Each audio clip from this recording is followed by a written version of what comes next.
know what happens to Erika when she gets drunk, but she suddenly becomes like the world's oracle. Merce! Merce! Merce! And then the Merce. The world's oracle. The world's oracle. The world's oracle. The world's oracle. The world's oracle. Hey guys, thanks for tuning into Reality Rap. I am here with the leader of our new house band, Sideshow Sean. Hi everyone, how are we doing tonight? He put that little intro together from clips from last night's episode. Well, I was inspired by the lead, the boss here, and she definitely was there helping me note by note, so thank you very much. It was a lot of fun. Honestly, though, not in a million years would I have been able to mix that. Just watching all of the shit that goes in it, I was like, okay, I'm out. Hey, and not an endorsement, but we did that on bandlab.com in like an hour. I was like, it was not 5 minutes. In like an hour. You said it was going to be 5 minutes. That was the only way I was going to get you to sit down. And it was like an hour. So. If I was like, this is going to take 90 minutes, you would have been like, yeah, we're not doing Yeah, this. we're not going to do that. But Let's I just go knew record. I'd have you committed after the first 5 or 10 minutes. Anyways, we are here to obviously record last night's episode of The Real Housewives of Beverly Hills, Season 13, Episode 14. And I have to say, I love Drunk Erika. I do. I mean, I like She's sober the Erika one. too, but Drunk Erika might just be the one. Yeah. She's the Oracle? She is the Oracle. Oh She's my crazy. gosh. Yeah. She was cracking me up at that dinner last night. She will speak her mind. That's for sure. Yeah, and she will show her mind and how intellectual she No, is. she literally said, I don't give a shit, and then said whatever she wanted to say. Anyways, yeah. We also got to see Annemarie a little bit more in action. And Oh, hold on now. Oh, okay. Let me ask a question here, because I know that I, too, have someone not been the biggest fan of Annemarie, but don't know that I was quite in the same dark alley you were in. So No, I'm still there. Okay. Well, let me ask, now remember, I saw her seated and you were like, no, she was. Turns out she was sitting and patting her last episode. And now we see clearly a very different side. So what are your thoughts now, my friend? Okay, yes. So last episode, I was like, I can't believe she just sauntered over there so slowly. She's a medical professional. She had no sense of urgency. And Sean was like, I don't know. I think it's the way it was clipped together. Because if you see, she's standing, then she's sitting, and then she's standing, and then she's sitting. And I was like, yeah, I don't think so. And then he made me go back and watch it. And I was like, okay, yeah, I guess you're right. And then obviously We served a white gravy with that crow that evening, and it was delicious. she took the task, and I'll say she went up a tiny bit in my Well, that is book. one time that you've had to admit that to my 900 times that I've had to admit it, my housewife sensei. There you go. Thank you. So I don't think you knew about this. I probably did not. I don't think I talked to you about it. So everybody has been talking about how Morgan Wade Yep. has scrubbed all the photos of Kyle off of her Instagram. And they're also saying that Kyle has done the same and scrubbed photos of Morgan Wade from her Instagram. So I was like, okay, I'm going to go. I remember you saying that the one way last night, and you thought that was because of the album coming out, right? Right. So I went and I checked out Morgan Wade's Instagram, and it has been scrubbed. There's literally 2 photos on it, and both of them are related to her music. And then I was like, okay, I'm going to go on to Kyle's Instagram. And I found lots of photos of Morgan Wade still on Kyle's Instagram, and they still follow each other on Instagram. So I don't think it had anything to do with them having any sort of fallout or anything. I think that she might have an album or something that's coming out, and so she's doing it more from a PR thing. Headlines are like fish. Well, it wasn't You only headlines. give it 3 days it was, before it ripens. Right. It also wasn't headlines. It was like rumors on the internet. It was people speculating. Oh, man. Yeah. So anyways, I don't know. I don't think it's any indication of them having a fallout or whatever. I also don't think they were actually in a romantic relationship either. There might have been like some girl crush going on, but I don't think they were in a relationship. Honestly, at that level, that's kind of their business. It is, and I don't really I care. know it's but a I don't. reality show, but you going through whatever they're going through right now, I think we can draw a boundary and say, all right, that's for you. We'll watch everything else. Well, and then also people were reading into right around the same time that Morgan scrubbed her Instagram account, Kyle was photographed wearing a big coat that said Umansky on the back of it. Yeah. It had Mo's last name. And I'm like, well, her daughter's last names are also Umansky. So it very well could have been she was wearing it Right. for one of her kids. I didn't really read into that at all. I don't know at this point how her and Mo would stay together if, like, him being and filming with these girls out in Aspen and spraying champagne on the girl in the bar with his shirt off. Right. That doesn't mean he did anything, but that behavior was definitely crossing the line. Not grounds for divorce by any means, but I think Kyle would probably... I think they're both behaving badly. Seem to, rather than spending their energy working on themselves, they were working on career. She was working on finding herself. I mean, they were working on themselves individually as opposed to themselves as a couple. Right. And that's tough. Yeah. That's tough. Yeah, it is. And it happens when the kids are gone, right? Yeah, Portia's they're empty 15 nesting. or 16. So they're effectively getting ready to empty nest. A 15 or a 16-year-old, while they still need you, they're more independent, especially if they can drive on their own. Right. Now she'll have 2 big houses to live in. So, I mean, she's going to have the emotional angst, and that sucks. But at least it's not like a lot of people go through. You know, she only has to really deal with the one problem. Yeah. So it sucks. It definitely sucks. So the reunion filmed last week, and the rumor is that Kathy Hilton made an appearance, which... Again, after watching Paris in Love, I'm like, Kathy Hilton is a monster. No, you know what? And I'm going to say it again. I hope that monster got her hug. Oh, yeah, that's right. You did say that. I did. Every monster needs a hug. Even the monsters. They're also saying that Sutton and Kyle are no longer speaking after the reunion. I don't know where that came from, so I have no idea whether it's true or not. It does look like the reunion is going to air on February, or part 1 of the reunion is going to air on February 28th. And they're going to be 3 parts according to Internet Movie Database. You're done. You're out. Goodbye. Who, me? No, the dog. Oh, okay. Oh good. my gosh, you guys, the dog brought a ball into my office and literally has been chasing it and rolling it and banging into the wall. So if you're hearing all these bangs while I'm talking, it's Odin. But to be clear, folks, I needed to make sure she meant the dog. Okay, whatever. I'm just kidding. All right, enough of the silliness. Let's go ahead and do this recap. This episode starts out with the continuation of Crystal's medical emergency. Annemarie does step up to the plate and help Crystal. She has her lie down because she's worried that Crystal might become hypertensive and stroke out. She says that like right in front of Crystal, and Kyle's like, what are you doing? And that's where you're kind of happy for the experience, but maybe wondering about the bedside manner. Yeah. Well, I mean, she wasn't in a hospital setting. She was in the back of a van, so... At least she didn't go eyeball to eyeball with her and scream, you're gonna die.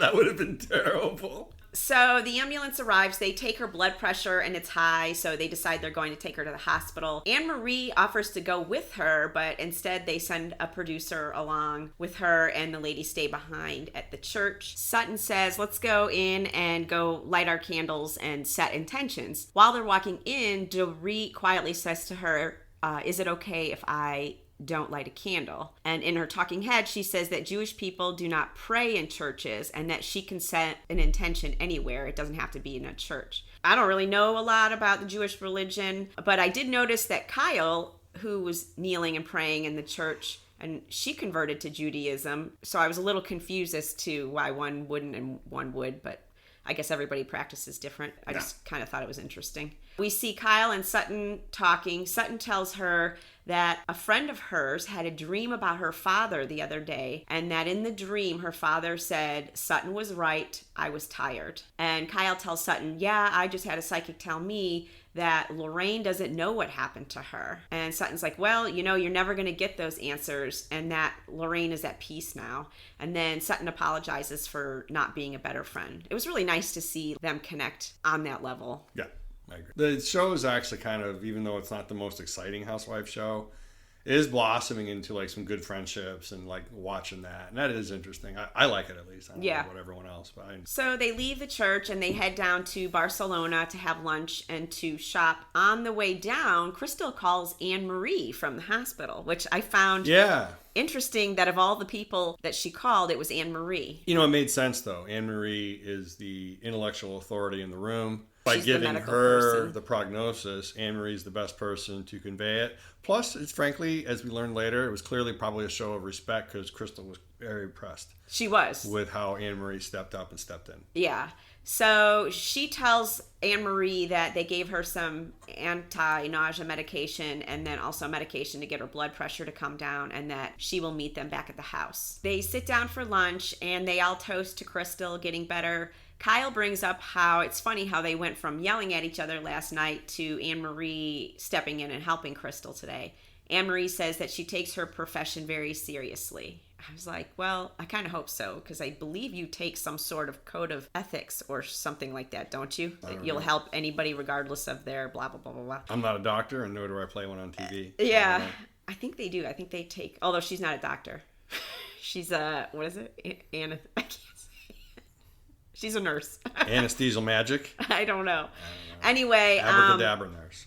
Erika says, well, after today, I can't imagine her saying anything like that again to you. And I think it's funny that is just how life works. And everybody agrees. Garcelle then says she wants to take this moment to bring up Taco Tuesday again and how Dorit talked to her that night and how it really upset her. Dorit tells her, you know, when I said what I said, it wasn't about race. It had nothing to do with that. And then she brings up how Garcelle called her a Karen. And I'm not really sure why all of this was brought up again, because we already saw them talk about this, and I thought they had already agreed to move forward. And we even saw Garcelle say to Sutton, we're going to be fine. So I was like, okay, why are they bringing this up again? Anyways, it seemed, Garcelle, I thought we had already covered it. Yeah. Garcelle tells them that she doesn't believe that anybody in the group is racist, but there are certain things that make her feel a certain way, and that Dorit lives a sheltered life. Dorit then brings up about being Jewish and how as a child she experienced anti-Semitism. Anyway, they seem to hug it out again. Again, I think that maybe it's just two people processing it, and it was really a positive discussion. It was a very positive discussion. It really was, and they both, like, Dorit finally was like, finally understanding. I don't know. I've never been through anything like that. No, Thank I haven't heaven. either. So it's like, I guess it seems positive, and they seem like they're better friends for it. So yeah. Good. Well, I feel like the whole table was better for it. Yeah, and I think that's... Because even Kyle was like, thank you for explaining that to us so we can understand. Or she said something along those lines. Right. 'Cause I think they all just want to be on an even playing field where everyone's comfortable. Right. Anyway, so the ladies want to go shopping, and Sutton says, well, we have to go back to the house. So she puts them on a 3-minute timer. And so we see them, they're all like, oh, no problem. I'll go in and I'll find stuff in 2 seconds. We see them all running around buying stuff. Kyle buys a ring that doesn't fit her. At first, I think was it me or you that said, why would she buy a ring that doesn't fit her? And I was like, well, I guess she could give it to one of her daughters. Well, she also admitted she had a shopping problem with it before she bought the ring. That's true. And I would Well, tend she to has think, a lot of girls. Somebody will I would find tend to think somebody that's the will wear it. reason. So they go back to the house and they go check on Crystal. Crystal's in bed and she tells them, yeah, my blood pressure was really high, and I guess it runs in her family, but she's never had it this badly. So she thanks them all for being there for her, and she kind of starts to cry, and she's like, you know, it was really scary facing my own mortality and thinking about, oh my God, if I die, you know, I've got these little kids at home and I'd be leaving my family. I get it. And she's in another country. That's got to be scary. Yep. That's why I don't leave the house. Okay. That and my PlayStation 5. So she tells him that she's going to take it easy and she's not going to drink the rest of the trip. Also, I wonder how, like, flying for however many hours it'll take for her to get home. I wonder if they'll have to put her on, like, special medication or whatever. Although it's not a blood clot that she's got, it's high blood pressure. Because I know, like, people who have that deep vein thrombosis. Probably not too expensive to actually just fly home with a nurse. They seem to have the means to do Oh, that. yeah, That's what I would true. do. I would just buy an extra plane seat and have a nurse come home with me. you. Yeah. Anyways, so they're all getting ready for the paella dinner. Crystal calls Rob and he tells her that she needs to take it easy. We see Kyle calling Mo, and he is in the car and it's dark, so she can't see anything again. Well, hold on now. To be fair, I don't think Mo's ready to introduce us to his new girl. Or to Kyle. He's not ready to. Clearly, he doesn't want. He Kyle doesn't want to here, introduce her to but Kyle. He was like, he's probably up. Yeah. Oh shit! Lean over that way so you can't get in the screen. Well, it is funny because when they were in Vegas, she called him and it was all dark. Remember? She's like, "It's all dark. I can't see you." And now again, it's all dark. Oh, she can't see him. Man! Once, yeah, twice, 3 times a cheater.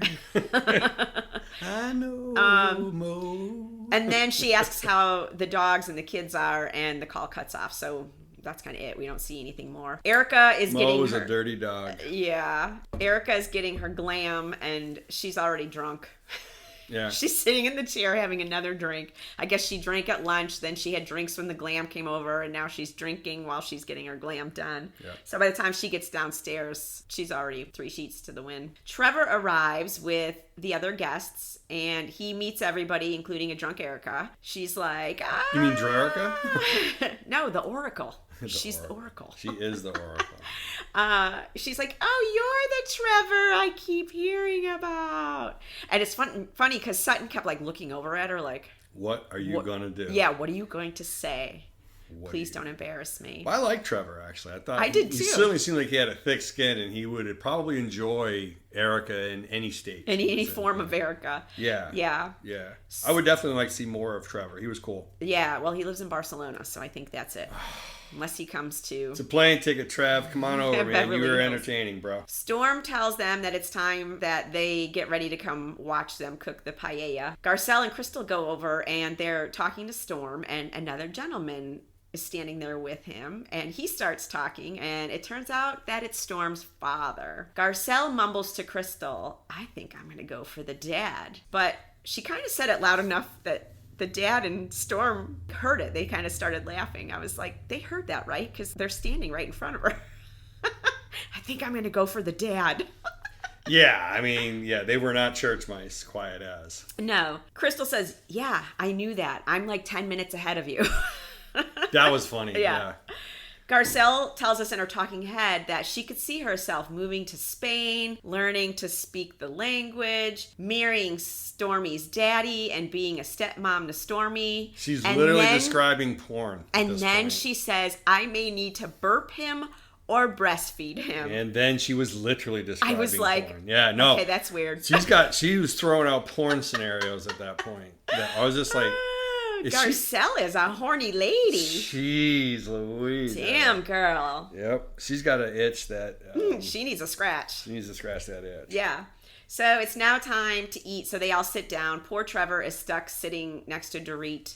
She tells him that she needs to hear everything about Sutton. So he's telling them that Sutton was mean to him when they first met and that he used to throw paper clips at her. I was like, well, if someone was throwing paper clips at me, I might not be very nice to them. But anyway, he says that she always acted like she was in charge, even though she wasn't. He tells us that Sutton used to live in Brooklyn. And Erika yells out, Brooklyn? What a dump. Yep. She did. And the look on Sutton's face. Sutton says, yeah, I was poor, and when I lived in Brooklyn, I used to go and buy $5 dresses. Dorit in her talking head says, it's nice to hear that she wasn't always wealthy. She just likes to pretend that she was. I was like, ew, Dorit. Yeah. I'm like, wait, when you pretended you were English with your accent that faded that goes in and out? You know, She's really bugging me this season. She started out strong, like in the first couple episodes, like her confessionals were really good, and now I can't stand her. Yeah, she's a pill. Yeah. So we find out that Sutton met her husband when she was 14. So I guess they were childhood sweethearts. How old was he? I don't know. Trevor tells them that they used to have so much fun when they were with Merce. And at this point, drunk Erika tells Trevor that Sutton keeps Merce in a Ziploc bag. Hence the song, yeah. And then we see everyone's like, maybe you just put it like in a silk pouch or whatever. And then Sutton's like, they give you, and they do. When they give you the ashes of a person, if you don't pay to have the box or whatever made, they literally give it to you in a giant plastic bag. She's like, like the kind you buy a fish in. And I'm like, she's totally correct. Now, that doesn't mean you keep it in a little tiny baggie for however many years she had them, but... You can actually, I'm almost positive, have it put in the urn that you buy at the crematorium or wherever it's cremated, so that's what they hand you, not some... But they don't keep it in the bag? Because what if the lid comes off? I think it's still in the bag, but you can buy something to put the bag in. Or you can bring something. If this is something that's so important to you, right? I'm just saying, maybe get a can of some kind. Well, and you also don't... What about one of those big, like, cookie cans? You also don't use him to knock on the door. Get, like, Remember she knocked on the Garcelle's door with Merce? Yeah. No, you could have been... It could have been fun. You could have gone out and got one of those big cans of caramel and cheese popcorn. Oh, okay. Now we're going too far. Put them in and then put the urn in that. Popcorn tin. Come on. No, put the Ziploc bag in the popcorn No. tin. At least now he's in some kind of canister in his The bag. envelope is like this big. You're going to put it in one of those giant popcorn tins that... You said giant popcorn tin. Well, that's I what said they come popcorn in. tin. They come in regular size No, too, they Dan. come in those big... For you, they do, yes. Okay. But for other people, they come in Whatever. other normal sizes. So everybody is talking, and all the guests that Trevor brought are very well traveled. They've all lived around the world. Erika's 100% keeping up with everything they're talking about. Erika tells us in her talking head that even though she doesn't have a college education, that she's used to dining with erudites from being married to Tom, and that she has a general thirst for knowledge. So she asks a lot of questions, and this is how... She's smart. Yeah, she is smart. She's a very smart for person. sure. And you don't need a college education. To be smart? No. No. I mean, you can absorb from anywhere, right? Can sit through a class, read a book, and absorb data that way. There's 8 billion of us, everyone. Bad news. It doesn't always, people learn their own way. Erika's very, very smart. Yeah. I mean, I Cannot have a take that college from her. education, and Yeah. look at me. I'm not very smart. You're smarter than me. I'd say you're smarter than me. I'm just kidding. I'm smart. But I don't use my college education, so whatever.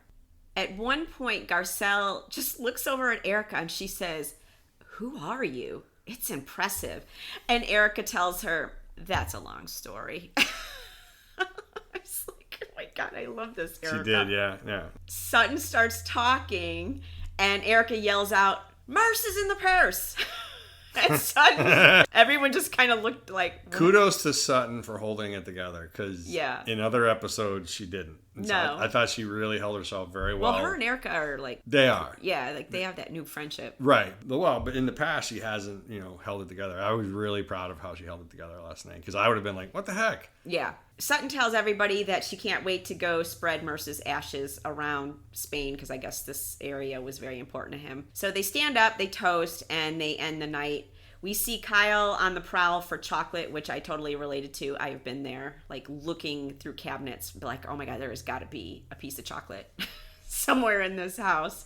Erika is up in Garcelle's room, standing on her bed. And she comes in and she's like, "Hey, you need to get out because Stormy's dad is coming." And she was like, "Oh, really?" And she's like, "No, I'm just kidding." At first, She said it again. Yeah, and she I said was it like to "Is the she-" camera. Yeah. I'm just kidding.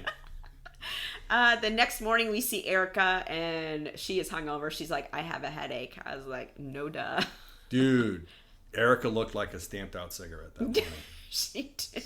No offense, Erika. I love you. I hope you know I do. And we've all been there. Oh, yeah. 100%. That morning is why I stopped. Yes. That's why I stopped drinking. Same. Those mornings. I mean, I still drink occasionally. Now and again, if I'm in Vegas, I'm probably drinking. I can't. I hate being hungover. I don't want to be in Vegas and sober. Kyle tells her how funny she was last night. And she's like, "Oh, God, what did I do?" I was like, "Oh, no." So she didn't remember. She didn't remember that Stormy had a father. She was like, "Wait, he's got a dad?" And they're like, "He was here." She didn't remember that. I was like, oh my gosh. That's right. So Garcelle goes to Crystal's room and she's taking her blood pressure and it's still high. Garcelle's like, "Well, it's okay that it's not going down. It doesn't go down overnight. It does take time for the medicine to work." I was like, oh man, this poor girl, she's only 40 years old. And she's like in good shape. And Yeah, she's it's not having like severe blood pressure problems. So, didn't you say... It's genetic. So her mom has it. I have a friend who's got it. Her mom has it really bad. Yeah. So it's definitely genetic. So, if it's genetic, then... what's the genetic root cause, right? So is it from diet? Is it from something? Is it, you know what I'm saying? Yeah, genes. I So don't know. is it a genetic defect? And is that genetic defect then a reaction to, for instance, too much bread? We don't, you know what I'm No, saying? I Who know. knows, right? Yeah. Now that we know that it's that. Well, it can be genetic. It can also be caused from unhealthy lifestyle, whatever. She obviously doesn't have that. Yeah. Right, I know. Hers is a genetic. 100 people would look at that woman and go, she's healthy. Right. So we see Sutton go to Kyle's room and she has like these, I guess they were leis. They were like flowers that were like a lei of flowers and they were white carnations, and she's like, "These are for when the ceremony is over, we can release the leis into the ocean with whatever you want to let go." And in the after show, we found out that apparently Dorit didn't really want to put the lei on and didn't want to put it in the ocean because she was worried about polluting the ocean with not necessarily the flowers, but I guess the plastic that was holding the flowers all together. Then in Sutton's part of the after show, she was like, "Everything that those flowers were made out of were biodegradable. I used to sit on the board of some ocean thing. And then she goes, of course I did. I'm a socialite. And I was like, uh-oh, doesn't that mean you're not really a socialite according to Crystal? If you bring up how you're a socialite.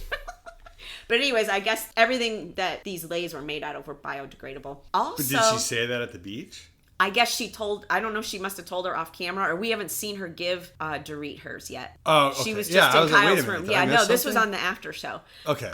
Okay. And then also, I guess Crystal was also weirded out by the lei because it was all in white flowers. And I guess in the Chinese culture, white means death, which I had no idea that was a thing. And Sutton said the same thing. I had no idea when she told me that. I was like, oh my God, I'm so sorry. Take it off, right? Like, so I don't know if we're going to see that. Oh my God, wouldn't that be funny though if Sutton's chasing her around the room? No, put it on! Put it on. No. That would be incredibly disrespectful. No, she doesn't know. And then as soon as she sees it, Yeah, she takes it she off. takes it off. But just because Sutton, sometimes can get a little crazy. Yeah.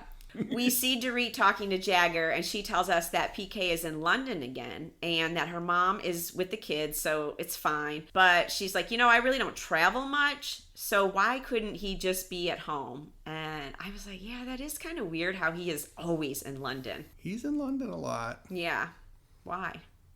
He says it's for work. Yeah. I don't know. Maybe he doesn't want to be on the show. Yeah, I don't know. I mean, it could be for any reason, right? For good or bad. Right? Yeah. He could be telling the truth. He could be lying. So everybody's getting ready for the day. Sutton is in her room and she starts to cry and she's getting emotional about releasing Merce's ashes. Kyle comes in and she's like, oh my God, what's wrong? And Sutton tells her, I don't want to open the ashes because there's a lot of my dad wrapped up in all of this, and how when her dad died, they spread his ashes, but they also all kept a little piece of the ashes, and she lost hers from all the moves that she did. And so she feels like releasing these ashes is somehow like releasing her dad's ashes. I don't know. And then she also said that she feels like she's scattering the ashes of her marriage. So I really feel like this whole thing is just about this chapter of her life that is ending. And releasing the ashes are just kind of a closing to this chapter. So I wonder, everyone grieves differently. Right. But it sounds like she is obviously, and she even said it's an emotional attachment. Right. So what that means is there's a real attachment of this mentor who's meant so much to her and portrayed as a father figure to her, which then reminds her of her father, right? And then the father, and then the men in her life, and then that naturally relates to the husband. She said that actually. Yeah, she I did. She exactly said that. The three men and like important men in my life. Now you you made an interesting comment. Father, my husband, and this mentor I had, and now all the major men in my life are gone. But I was like, well, you still have your son, who's a man, or is going to be a man. Well, her kids. Yeah, and her kids. Yeah, her son. But I get it. It's not. She was in the moment. Yeah. In that moment, she had realized that what are supposed to be the three positive male forces in your life are all gone. Are gone now. Right. Whether they're positive, negative, whatever, they're gone. Right. And they're gone emotionally now too, because she got rid of the one physical thing that she attached them which was to, the ashes, yeah. Which was the ashes. So Kyle tells her, I totally get it. And that is how the episode ends. Next week, we see them all standing at the place where Sutton is spreading the ashes. And it's kind of like over the sidewalk into a cliff area, which I'm like, that's not going to turn out well. And we see she tries to spread them, and some of them blow back, and the ladies go running, and we hear Crystal say, oh my God, it's all over Garcelle's back. It was like watching The Big Lebowski. It was. I called it. I said, watch, she's going to smack it off into the wind. You can't just drop it off of a cliff and think it's not going to poof back at you. Of course some of it's going to poof back. Oh, man. Poor Garcelle. She's probably like, oh my God, the things I do for this show. Garcelle, I love you. Please don't quit, because that would make me quit. It would make me cry. I'm out. I'd be like, I have person all over There's not me. a number. You can't write a number that big that lets me go through that. That was like a fear factor. That's like Fear Factor. Yeah. Hey, we're going to spray this 100-year-old dust on you. We also see Kyle talking to Dorit about how Mo is not putting in effort to work through their marital issues, but he has the time to put into his work. So I think maybe now we're going to start seeing some of the stuff that they picked up filming after they had stopped, and then it came out that they were separating, and where they started doing the pickup scenes. So So I thought they were doing the pickup scenes earlier, but They might have. They probably mixed some in just to throw in the whole Mauricio and Kyle are having issues, but I feel like now this is kind of where we're going to start seeing the deterioration of their marriage or whatever this is. I don't know what it is. Anyway, so it looks like the next couple episodes are probably going to be about that, if I had to take a wild guess. And then... and poor Garcelle going through a Fear Factor episode. Oh, girl. Overall, though, I really like their trip to Spain. It's been pretty good. Erika's super entertaining this season. She is. She's having a good season. Anyways, that is all we have for you guys for The Real Housewives of Beverly Hills. I hope you guys all have a great weekend. I will be back on Wednesday with my recap of Vanderpump Rules. And then Thursday, we will be back with Beverly Hills. So we'll talk to you guys then. Bye. Take care, everyone. Good night. I don't know what happens to Erika when she gets drugged, but she suddenly becomes like the world's oracle.